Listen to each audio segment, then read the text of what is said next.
Hello students, welcome to my YouTube channel. Please subscribe this channel, like and share this video. आज हम आपको periodic properties में ionization energy पढ़ाएंगे। हालांकि हमने इसका वीडियो पहले बना दिया है। अगर आपने हमारे वीडियो को नहीं देखा है तो आप चैनल को सब्सक्राइब कर दीजिए और उसके बाद उसके वीडियो को आप देख सकते हैं। अब देखिए आयनाइजेशन एनर्जी हम इसमें आपको इसलिए इसको दे रहे हैं ताकि आपको इसका नोट्स भी मिलता रहे। हम आपको इसमें जो लिखा हुआ है उसको स्पष्ट करते हुए चल रहे हैं ताकि आप इससे नोट्स बना सकें। देखिए सबसे पहले आयनाइजेशन एनर्जी की डिफिनीशन है। आयनाइजेशन एनर्जी की डिफिनीशन क्या होती है? The amount of energy needed to remove the amount of energy needed to remove the amount of energy needed to remove the least tightly bound electron from a mole of gaseous atom is called ionization energy.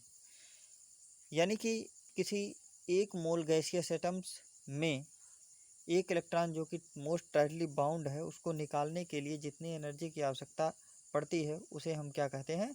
उसे हम ionization energy कहते हैं।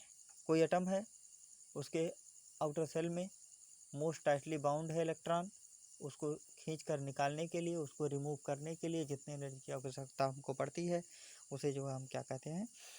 उसे हम ionization energy कहते हैं। जैसे यहाँ पर देखिए हम आपको थोड़ा सा समझा देते हैं। देखिए जैसे मान लीजिए ये एटम है, इस तरीके से ये इसके सेल्स हैं, इस तरीके से इसके सेल्स हैं। अब यहाँ पे यहाँ बीच में ये इसका ये इसका न्यूक्लियस है। न्यूक्लियस पॉजिटिवली चार्ज होता है। मान लीजिए यहाँ पर एक इलेक्ट्रॉन है। इस इलेक्ट्रॉन को बाहर करने के लिए जितनी एनर्जी हमको लगानी पड़ेगी उसे हम क्या कहेंगे? उसे हम हम आयनाइजेशन एनर्जी कहेंगे। अब आगे बढ़ते हैं एक एग्जाम्पल की तरफ। This process can be represented as यम। देखिए यहाँ मेटल है, मेटल गैसियस स्टेट में है और यहाँ पर देखिए इससे एक इलेक्ट्रॉन निकल रहा है, इसमें से एक इलेक्ट्रॉन निकलेगा 1 किलोजूल पर मोल। इससे इलेक्ट्रॉन निकालने पर इसको हम क्या कहते हैं? जो एनर्जी लगानी पड़ती है एक इलेक्ट्रॉन को निकालने में उसे हम फर्स्ट आयनाइजेशन एनर्जी कहते हैं। अब उसी से एक दूसरा इलेक्ट्रॉन हम निकाल रहे हैं, उसको निकालने में जो एनर्जी हमें लगानी पड़ेगी उसे हम सेकंड आयनाइजेशन एनर्जी कहते हैं, या उसको हम E2 किलोजूल पर मोल कहेंगे। और ठीक उसी से एक इलेक्ट्रॉन और हम निकाल लें तो उसे हम E3 kg पर मोल कहेंगे, इसको हम थर्ड आयनाइजेशन एनर्जी कहते हैं। यहाँ पर देखिए लिखा हुआ है E1, E2, E3 are called first, second and third ionization energy. यहाँ पर वेरिएशन की बात हो जाए तो किसी पीरियड में लेफ़्ट टू राइट जाने पर ये क्या होता है? किसी पीरियड में लेफ़्ट टू राइट जाने पर ये क्या होता है? बढ़ता है। हमने आपको वीडियो में बता दिया है, डिटेल में समझा दिया। हमारे अब वीडियो को नहीं देखे हैं तो उसको ज़रूर देखिए। तो यहाँ में इसको किसी पीरियड में लेफ़्ट टू राइट जाने पर, यहाँ पर लेफ़्ट है, यहाँ पर राइट है, राइट जाने पर ये क्या करता है? इंक्रीज करता है, बढ़ता जाता है। ये देखिए सेकंड है, ये थर्ड पीरियड है, इसमें भी बढ़ता चला जा रहा है। इसमें ये 496 से ये बढ़ करके 1521 हो गया बढ़ते बढ़ते। तो ये क्या होता है? लेफ़्ट टू राइट जाने पर क्या होती है? ये बढ़ती जाती है। अब इसके बाद हम आगे बढ़ते हैं। इसके ग्रुप की बात हो जाए, इसके ग्रुप की, तो यहाँ पर देखिए ये यहाँ पर ग्रुप की बात जब हम करेंगे तो अब यहाँ पर देखिए यहाँ ग्रुप दिया गया है, फर्स्ट ग्रुप दिया गया है और सेकंड ग्रुप दिया गया है। यहाँ पर फर्स्ट ग्रुप दिया गया है और सेकंड ग्रुप दिया हुआ है। तो यहाँ पर देख लीजिए, यहाँ पर ये पीरियड कटा हुआ है, यहाँ पर ग्रुप आप लोग लिख लीजिएगा। तो यहाँ पर ग्रुप लिख लीजिएगा, ये गलत हो गया है थोड़ा सा, तो आप इस पर ग्रुप लिख लीजिएगा। तो यहाँ पर देखिए लिखा हुआ है on moving in a group from up to down it is decreases. किसी भी ग्रुप में ऊपर से नीचे जाने पर क्या करता है, ये डिक्रीज करता है। अगर हम जो है क्या करेंगे, ऊपर से नीचे आएंगे तो ये जो है डिक्रीज करेगा। ये देखिए 1311 से ये जो है घट करके हमारा कहाँ तक पहुँच गया है, ये हमारा पहुँच गया है, ये घट करके हमारा कहाँ से कहाँ पहुँच गया है, ये हमारा पहुँच गया है 1311 से 376। अब ये देखिए सेकंड पीरियड है, ये हमारा बढ़ करके हमारा कहाँ पहुँच गया है, घट करके 899 से 503 पहुँच गया है। तो इस तरीके से जो है ये ग्रुप में चेंजिंग होती है। अब इसके बाद हम आगे बढ़ते हैं। इसमें देखिए, इसमें लिखा हुआ है second ionization energy are always larger than the first ionization energy. जो सेकंड आयनाइजेशन एनर्जी की वैल्यू होती है वो फर्स्ट आयनाइजेशन एनर्जी से जो है कहीं ज़्यादा होती है, क्योंकि जैसे मान लीजिए कोई एटम है, उसमें से हम एक इलेक्ट्रॉन निकाल रहे हैं, तो पहला वाला इलेक्ट्रॉन जो आउटर सेल में उपस्थित है वो तो आसानी से निकल जाएगा, लेकिन अगर हम अंदर वाले इलेक्ट्रॉन को निकालना चाहेंगे तो वो जो है आसानी से नहीं निकलेगा, उसके लिए ज़्यादा एनर्जी की आवश्यकता पड़ेगी। तो इसलिए सेकंड आयनाइजेशन एनर्जी की वैल्यू जो है ज़्यादा होती है फर्स्ट आयनाइजेशन एनर्जी से। अब हम और आगे बढ़ते हैं। यहाँ पर देखिए फैक्टर अफेक्टिंग आयनाइजेशन एनर्जी दिया हुआ है, फैक्टर अफेक्टिंग आयनाइजेशन एनर्जी। देखिए ionization energy depend upon the attraction force between the nucleus and the outer most electron. Ionization energy depend upon the size of the atom because the attraction force between the outermost electron and the nucleus is inversely proportional to the distance between them. In a small atom, electrons are tightly held, whereas in a large atom, electrons are less tightly held. Thus, the ionization energy decreases as the size of the atom increases. देखिए इसको समझ लीजिए। Ionization energy depend upon the attraction force between the nucleus and the outer most electron. जो ionization energy होती है वो जो है न्यूक्लियस के अट्रैक्शन फोर्स और आउटर मोस्ट इलेक्ट्रॉन पर जो है डिपेंड करती है, उसके अट्रैक्शन फोर्स पर जो है डिपेंड करती है। Ionization energy depend upon the size of the atom because the attraction force between the outer most electron and the nucleus inversely proportional to the distance between them. ये इसलिए होता है क्योंकि अगर साइज बढ़ाते हैं, साइज बढ़ता है इलेक्ट्रॉन का, एटम का, तो जो आउटर मोस्ट सेल होंगे उन पर जो इफेक्टिव न्यूक्लियर चार्ज होगा, न्यूक्लियस का अट्रैक्शन फोर्स होगा, वो जो है कम होगा, इलेक्ट्रॉन उस आसानी से निकाले जा सकते हैं। अगर एटम की साइज़ छोटी है तो इलेक्ट्रॉन जो होंगे वे जो है बहुत तेज़ी से न्यूक्लियस से अट्रैक्ट होंगे और उसको निकालना आसान नहीं होगा। तो छोटे एटम के लिए जो आयनाइजेशन एनर्जी की वैल्यू होगी वो ज़्यादा होगी, और जो है बड़े एटम के लिए जो आयनाइजेशन एनर्जी की वैल्यू होगी वो जो है कम होगी। देखिए यहीं पर यही चीज़ लिखा गया है,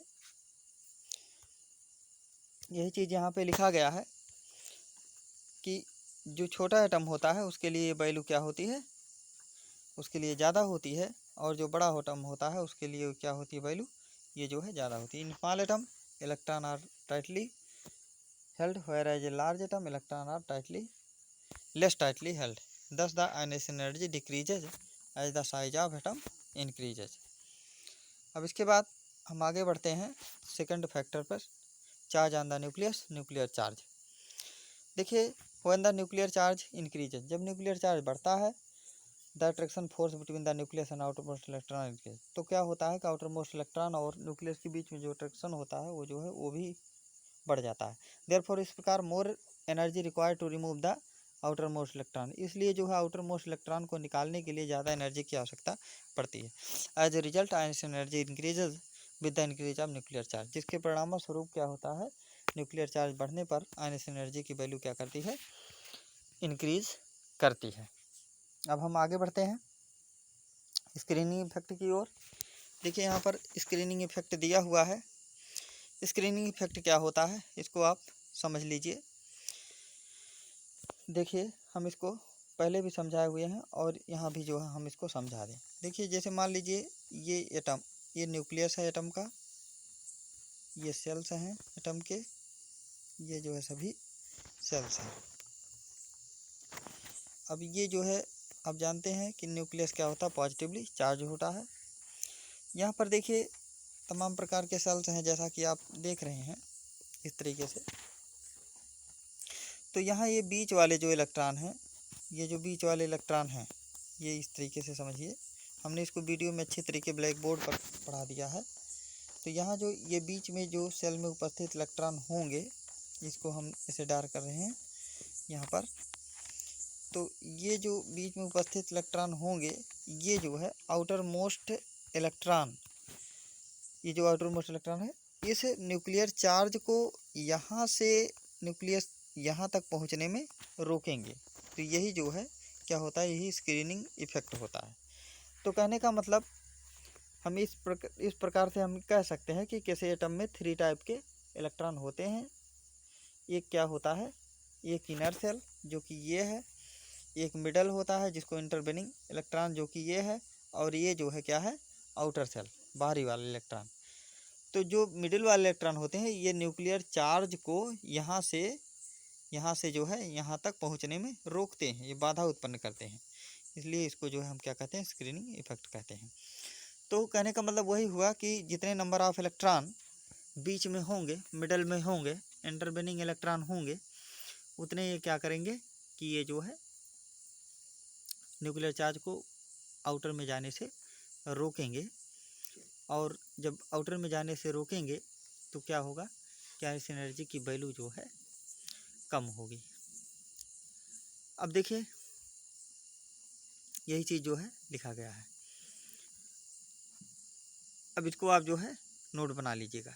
इन the multi electron atoms each electron repels every other electron and also repelled by every other electron. इसमें देखिए क्या लिखा हुआ है कि जो किसी एटम में जो है जो इलेक्ट्रॉन होते हैं, इलेक्ट्रॉन के बीच में जो है क्या होता है, प्रतिकर्षण होता है। एक इलेक्ट्रॉन दूसरे को जो है दूर फेंकता है, दूर रिपल्सन फोर्स लगाता है, एक दूसरे से दूर हटने का प्रयास करता है। The attractive force that each electron feels from the nucleus is affected by the other electron in the atom. जबकि न्यूक्लियस क्या करता है कि ये जो है सभी इलेक्ट्रॉन को अपनी तरफ अट्रैक्ट करने की कोशिश करता है।